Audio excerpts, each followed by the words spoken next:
How to Paint a Cardinal. This was done on a 12-inch by 16-inch canvas.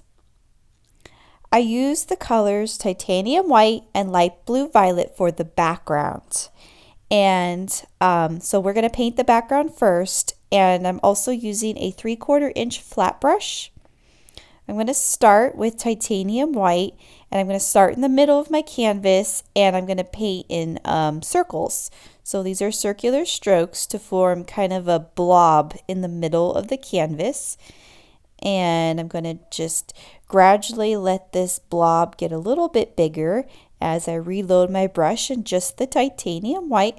So a nice even layer of the titanium white. You don't need to slob it on too thick, just a generous kind of thin layer.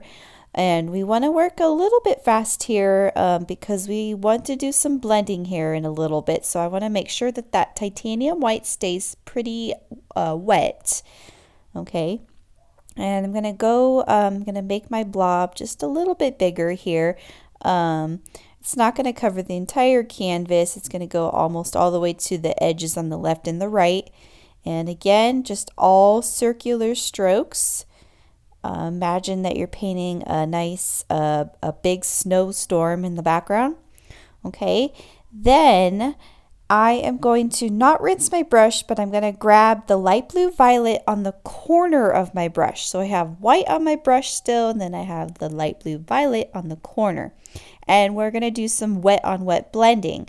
I'm going to do the same kind of strokes, so circle strokes, and get in the middle of the blob and let the light blue violet blend with the white, and it will get we want it to be the brightest in the middle and sort of get kind of darker on the edges, but you can look at the final result of the cardinal painting over on the right, and you can see that there's some brighter areas, and it's not all just in the middle. It's kind of scattered, but mostly the middle is brighter and mostly the outer edges are more of the pure light blue violet. So what I'm doing is I am reloading my brush in more light blue violet as I work my way to the edges of the canvas. And you are allowed to go and dip more white in your brush if you need to do that, if to help you kind of blend. So if you had too much light blue violet, you can just add some more white and blend that back in. If you find that your brush has way too much paint on it, sometimes that happens if we keep reloading and the paint just kind of piles up on the bristles. You can always wipe it off with a paper towel and then reload. Or you could rinse it off, dry it, and then start again. Okay. And so you can see I grabbed some more white in there, and that white kind of helps that to blend a little bit more. You just want to be careful because if you keep working this, if you keep doing the circle strokes and everywhere, you might find that the entire thing ends up being one solid color. And I mean, that's fine, but it won't be as an interesting background if it was just one solid color. So you want to just kind of find a happy medium of blending the colors but not letting them all turn one solid color. Okay, and so this takes quite a little bit of time. It's really relaxing because you don't really have to think too hard about what you're doing besides just making it lighter in the middle and darker on the sides. So just keep working your background and imagine that you're painting a snowstorm in the background. I am going to speed this up a little bit here and go silent as I finish this first step of painting the background.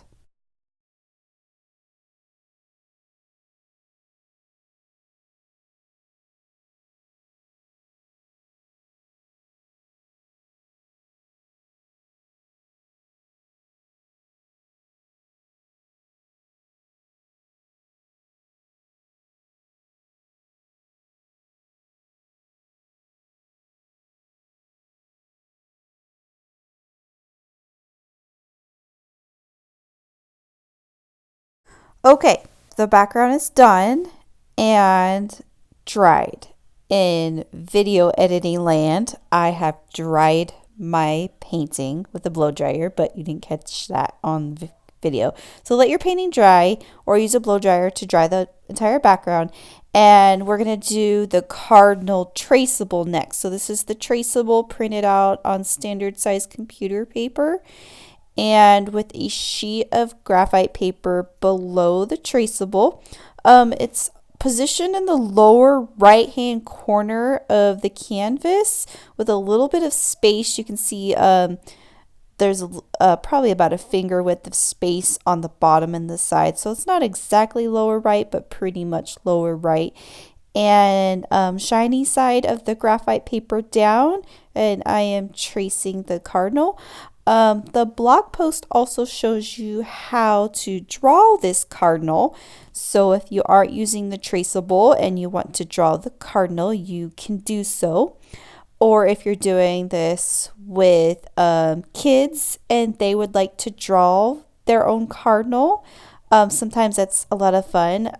Kids like to learn how to draw step by step, and you can have them draw on a separate sheet of paper about the same size, so have them draw it nice and large, and then you can transfer their cardinals. And the fun thing about it, having them draw them, is it makes the cardinal look unique and not the same. So but that's up to you. So I'm demonstrating it with my traceable. Okay, so when it is all traced and ready, we are going to jump ahead and start painting this cardinal in. And I have this color called Pyrrole Red. I'm not sure if I'm even pronouncing that right. Pyrrole Red. I call it Pirate Red. But it's a nice opaque red, which is good because we don't have to white it out. I mean, the background is kind of light, but we don't have to worry about that blue showing through because it's a really opaque red. And I have a 12 bright in my hand, which is a smaller flat, and I have the 3/4 flat in my hand too for the larger areas. So basically all I'm doing is filling this in a solid color of red. I don't need to worry about shading or anything like that. It is just this red, and I'm filling in the area just like a coloring book, filling it in. I want to go around the eye and the beak, so I'm not painting the eye in, I'm not painting the beak. I am painting the top feathers, and I used the tip of my brush on the side to get the thinner stroke. You can see what happened there. So the thinner strokes, and just kind of drag it out to get the little bit of a texture on the feather. And so I'm adding another coat of this paint on here. Just to make sure it's nice and solid, and it did pretty good on the one coat, so you might get away with it with one coat, but I'm adding the second coat, especially in this wing area, because I am going to do a little bit of blending in that wing area, so wet on wet blending. Okay, so let's go ahead and do this wet on wet blending thing. I have Mars Black on my palette, and I'm just grabbing just a tiny bit. This Mars Black is very strong, so just a tiny bit of that and drag it out on your palette. You're essentially kind of making a dark red, okay?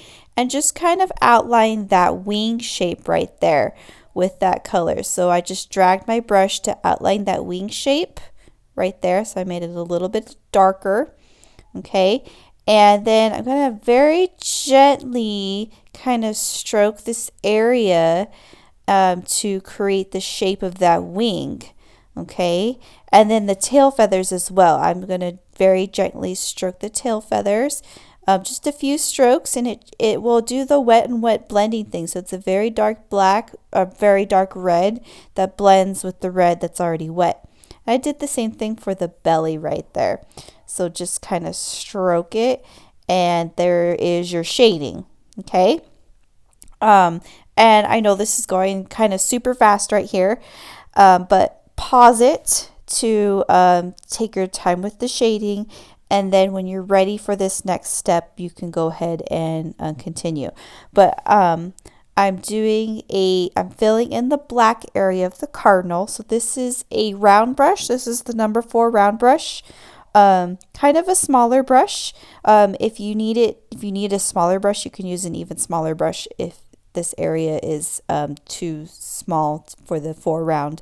But I'm basically just filling in that area with black. So a nice solid coat of this black. Just be really careful. Try to get inside of the lines there.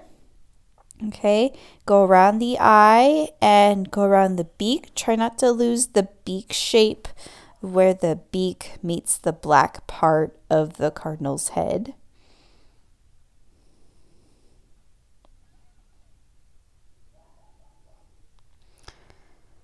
Okay, and then when you are done with that step, I'm not going to attempt to paint the beak the yellow yet because that black is not dry. So I'm going to kind of skip ahead and get this branch painted in.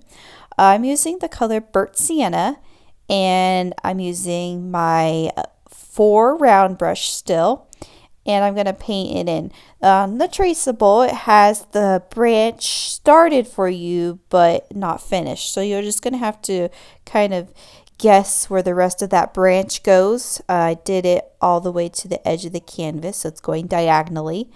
And then same thing up here, it's going to go diagonally all the way to the edge of the canvas. And I'm painting kind of wavy strokes to get that branch to be kind of bumpy in shape. It's not a rectangle. It's a rectangular shape, but the edges are kind of wavy. Okay, and get it as close to that red as possible. If you accidentally paint over the red, that's okay. You can always kind of go back later and touch it up. Okay, and I will do wet on wet blending with this burnt sienna to make it darker here. In just a second, but I'm going to fill in this branch here, and I'm going to actually add a stem or a branch sticking up right here. Okay, and then so here's the wet on wet blending with the black. Don't rinse the brush. Add a little bit of black to the tip of your brush and kind of gently test the waters to see what happens when you add the black in there, and just kind of stroke it very gently. It's going to get that brown, it's going to get that burnt sienna to turn kind of darker. Okay, if you don't like the look of the darker color in the branch, you could not do it, or you can just make the branch solid black. If you don't want to deal with the brown blending thing, you can just say, okay, well, this branch is going to be black. Okay, but I am going over it just to kind of blend it, and maybe the top part of the branch should be a little bit more lighter brown, the bottom. Okay, and then keep in mind that we will add a layer of snow on top of this branch towards the end of this painting. So the snow helps cover up any flaws that you might have with the branch. Okay, then we have the pine needle branch in the upper left corner, and I loaded it with the black and brown, so same combo, so the brown and the black, and I'm still using my round brush. But we want to kind of have a very gentle, kind of light hand for this to get that stroke to be nice and thin. Okay, so just load the paint on the tip of your brush and very lightly stroke to make that thin line. You can also use a flat brush, the tip of it on its side, to get the thin line. Okay, and I'm just going over it to make sure that coat is nice and opaque. And then we have the little stems for the berries, and for that I used the color sap green. I believe this sap green is the DecoArt Americana Premium Sap Green, chosen because the Liquitex Basics doesn't have this one. But if you are using just the Liquitex Basics, Hooker's Green is a pretty close color to that. Okay, and so now that I have those branches in there, I'm going to wait for that to dry. So I'm bouncing back and forth waiting for that part to dry. So right now the black part of the cardinal is dried, so I can go in there and paint his beak in. I'm using Cad Yellow Deep here. And I believe in the tutorial I mentioned that I used a different color for this. It was Diadril. I can't pronounce that. It's the yellow that starts with a D, and that's a Deco Art Americana premium one. This one's a Liquitex Basic Cad Yellow Deep. So in other words, I'm using a dark yellow to paint the beacon.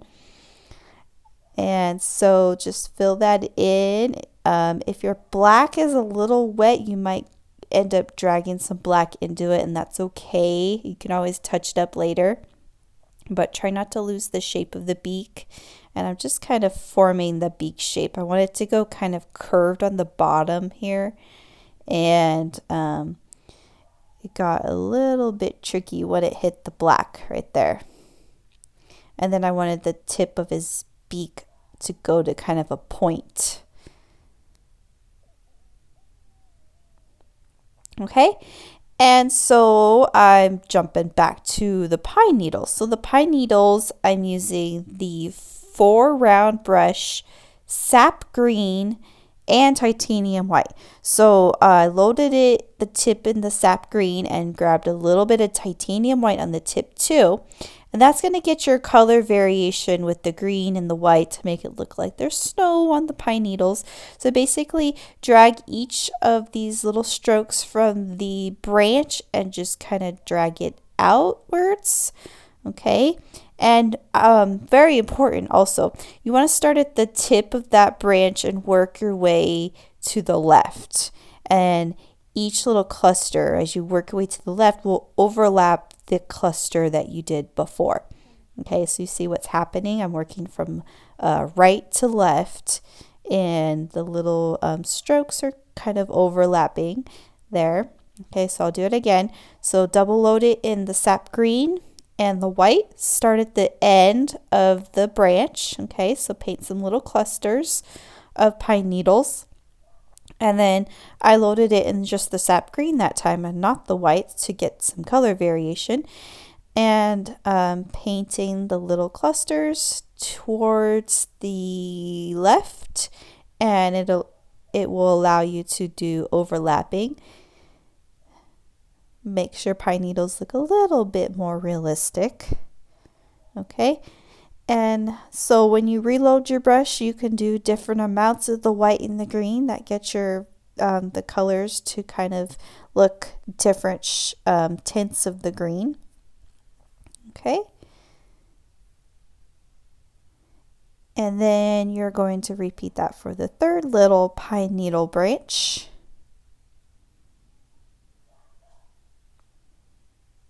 There is a neighborhood dog adding a soundtrack to my video tonight, and I am not going to be able to edit the dog barking from this soundtrack, so just bear with me with the dog barking. Okay. Next, I rinsed my round brush off, and I have the Pyrrole Red again. I'm going to paint the berries. Okay, so just the solid red, nothing else. I got a drip of water right there that I wiped off real quick. And so on the tips of all these branches, I'm going to do circles, really easy. And you can kind of vary the size of your circle a bit if you'd like. And if you want them to be smaller, you can do that too. These ended up being a little bit large. Okay, so on the tips of all of the branches, just paint the circle. And then we're going to do a little bit of shading in that too. So we're doing wet on wet, so don't dry it yet. Dip the tip of your brush in the Mars Black. Wipe it off on the palette a little bit so you get a really dark red now, and just painting a little stroke of that dark red on the bottom right part of the berries. Okay, so just that stroke, and it'll blend with the red. Okay, super fast edit right there, but I rinsed my brush, and now I'm going to go jump to this eye. The eye is titanium white and painted in. So that circle right there, paint that circle in with titanium white, and then we're gonna have to let that dry before doing anything else. Then I did a little highlight stroke on his beak right there. Okay, and actually, I thought I messed up. I made that a little bit too thick. So what I did was I went back and filled that rest of that in with the yellow, and then later on I go back in and add the highlights. Okay, so that happened. And then I'm gonna define the shape of this beak here. And then next I'm gonna go ahead and start painting these little snowflakes in. And a good way to paint all these little white dots is to turn your brush over and use the handle and simply stamp on the white with the back of your handle. So you're stamping all these little dots, and that gets kind of boring in my opinion. So you can do a variety of things. You can turn your brush back over and actually use the bristles to paint the dots. So you have a variety. You have stamped dots. You have dots with bristles. And I actually at one point started using my finger to finger paint on some of these snowflakes. So you'll see that progression here in a little bit. But it's up to you how many different snowflakes you would like to paint. I ended up doing quite a few. I think it looks really nice with the background. It kind of adds to it if you do a lot. Okay, and so this step takes quite a little bit of time. Let me show you. So with the finger, when you stamp it, you could actually make them larger, of course, because your finger is larger than the paintbrush. But if you kind of smear it a little bit, it makes it look like it's kind of blending in back in with the snow in the background. Okay.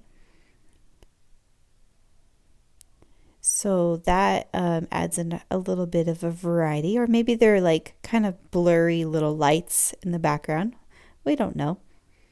But it's fun to put your brush down and start using your fingers to paint instead.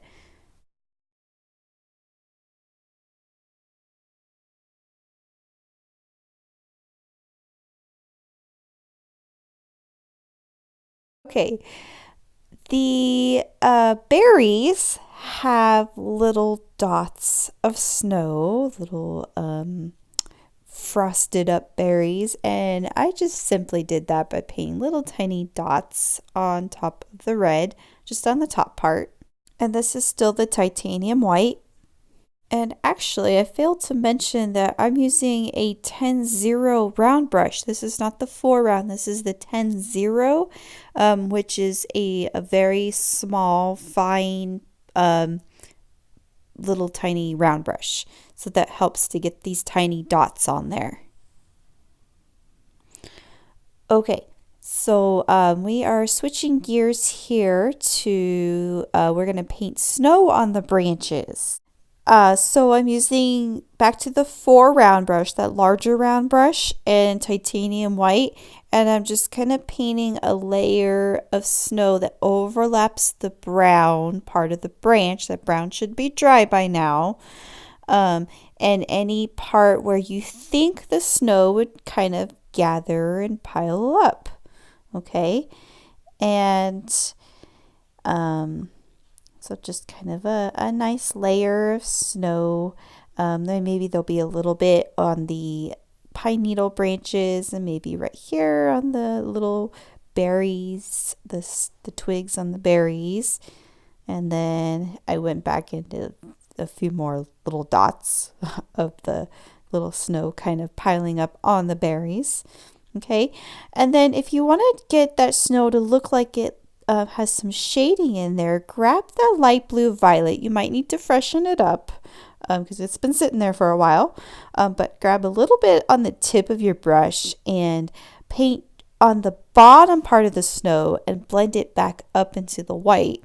Okay, so just right there on the bottom is the light blue violet, and just kind of gently brush over it and blend it up. that'll make your snow look kind of 3D-ish.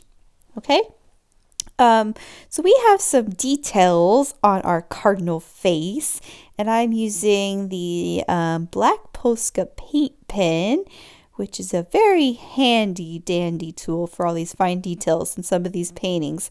But right now I'm doing the center part of that eye, so I'm painting a black circle over that white circle, so I'm making sure that there's a white sort of donut still showing. And his beak, so the line that divides the top and bottom of the beak, and just made him look like he's kind of smiling right there. Okay, this is the white Posca paint pen, and I'm going to reattempt that little highlight that I tried earlier. And then I painted two little dots right there. The nice thing about these paint pens is that they dry super fast, so you can add layer on top of the other paint pen. And in case you're wondering, I did not decide to do the feet in this painting. I liked the simplicity of it without the feet, and it was a little tricky to do the feet, so I took that part out.